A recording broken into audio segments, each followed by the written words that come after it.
there. I'm Miro with Our Daily Planet, and today we have Jean-Luc Duvall, who is an organizer for the League of Conservation Voters and a candidate himself. So we're really excited to have a chance to chat with him in between his really busy schedule. And Jean-Luc, I wanted to ask, can you tell us a bit about your work with the League of Conservation Voters in North Carolina, and specifically touch on if environmental and climate issues are top of mind for North Carolina voters throughout the state, or maybe just in pockets? Can you help us get a better understanding of what the terrain is like? Yeah, definitely. First of all, I got to say that no one can deny that climate change is real, or at least they really shouldn't be at this point. It's happening right now. We're seeing the impacts of the climate crisis with wildfires on the West Coast and in coastal states like North Carolina. We're seeing a rise in extreme weather patterns like hurricanes, and voters are definitely taking notice. I became a field organizer with the League of Conservation Voters, specifically in their Green Roots program, because I wanted to help elect environmental champions up and down the ballot and support real leadership that would fight for the climate and environmental justice. Talking to voters, it's clear that people are concerned about the impacts of the climate crisis, and they want to give our future generations a fighting chance. And the conversations I have are aligning with the data. All the recent polling shows that climate is a top issue for voters, especially Democratic likely voters. One of the core ideas when we talk about climate and climate solutions is the creation of jobs, specifically in clean energy and wildlife management. And that's something that a lot of North Carolinians are getting behind and feeling excited about. One of the most common things I hear from folks these days, whether they are an LCV member or a constituent in my county, is how unpredictable the weather and the seasons have become. Farmers and gardeners who have been growing crops for decades, if not generations, are experiencing longer summertime droughts, stronger storms in the fall, and frosts that come either too early or too late, wiping out crop yields across the board. Back in May, I remember one conversation in particular with one of our members. We were both bemoaning the labor of having to prepare for an unexpected frost that swept through the state that week. Personally, I had lost over 30 tomato seedlings that I had just transplanted outdoors the month before, and she was mourning similar losses. In an agricultural state like North Carolina, these extreme and unpredictable events wreak even more havoc on our farmers, and our farmers are still reeling from the impacts of Hurricanes Florence, Matthew, and Dorian in recent years. And a lot of homeowners are also feeling the impacts, as they are being forced to invest more into flood protection projects. Sadly, flooding and other environmental problems tend to affect lower income folks the most, and flooded properties can only be fixed with a lot of money. And those who can afford to do so frequently send their flood problems downhill to someone else. So I hear a lot of concerns from residents about inadequate drainage and stormwater management in their communities, and I know these concerns are not only limited to my county. You clearly have taken to heart a lot of the work that you're doing as an organizer, and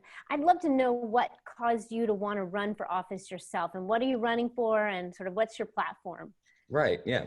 So when it comes to politics, I know it can feel very polarized, especially right now. But I believe there's a few things that we can all agree on together, like clean air, clean water, and the value of our natural spaces. I'm running for Wake County Soil and Water Conservation District Supervisor to represent the voice of those in my community and help nurture our land. And if there's one thing I know for certain, it's that I'm a civil servant at my core. There's no better feeling than getting your hands dirty and your brow sweaty when you're working hard to help your community. And in the time I've lived here, I've explored countless natural areas, hiking trails, streams, and lakes, as well as the Neuse River. I know how much this county has to offer its residents, and I want to help ensure that our government continually works to adopt the best practices possible to offer that high quality of life well into our future. Soil and water aren't the only components of conservation that the position is responsible for, and I look forward to expanding as much as possible on what conservation and preservation really look like in our county. Yeah, that's great. And I wanted to kind of dig into that point a little bit more, because Raleigh metro area is growing so rapidly. You have a lot of young people moving there, you have families. And so how do you protect nature and undeveloped lands while also accommodating for all of your new neighbors in the county? Well, there really are two competing objectives that affect land use patterns in Wake County. Those are the conservation of our natural spaces and the logical extension of suburban development. Traditionally, the average property in the county has really sprawled out between 2 to 5 acres in size. However, there's a high demand for dense, affordable housing to accommodate our growth and our new residents. As we plan our community's futures, we also need to redevelop our existing developments to preserve our natural areas. To put it simply, we need to be building up and not out. And by doing so, we can preserve nature so that our new residents can enjoy the same standard of living as the rest of us. So tell us, Jean-Luc,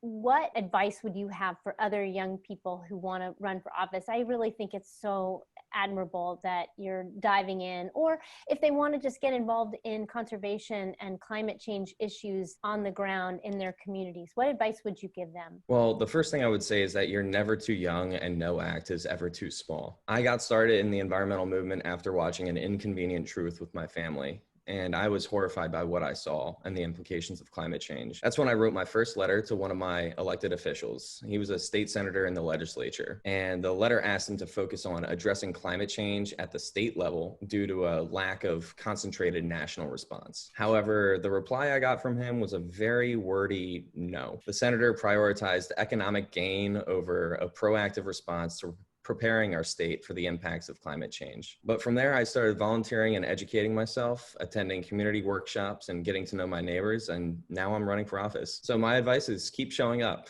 keep marching, and keep demanding change because people are listening. North Carolina is a state to watch in this election, so many eyeballs. And I wanted to ask, do you have any predictions for what might happen? Is the blue wave coming to North Carolina? Well, what I'm really hopeful for is that we'll see a green wave wash over North Carolina. We just need people to show up and vote. Early voting starts today, and I think we're going to see a lot of people excited to safely head to the polls. In fact, our local news outlets are already reporting lines that are wrapping around the corner of early voting precincts, which means I actually need to get some signs out at the few locations I didn't get to last night. But yeah, no, I think we've got a lot riding on this election, and I think the environment is definitely a top concern for folks. So that's definitely going to get people to the polls. That's wonderful. Well, Jean-Luc, thank you so much for taking the time. I can only imagine how much you have to do, and you're out there campaigning and organizing. So we really appreciate the couple minutes you took to chat with us today. Of course, good luck. definitely. Go win. Go Yeah, win. Yeah, thank you.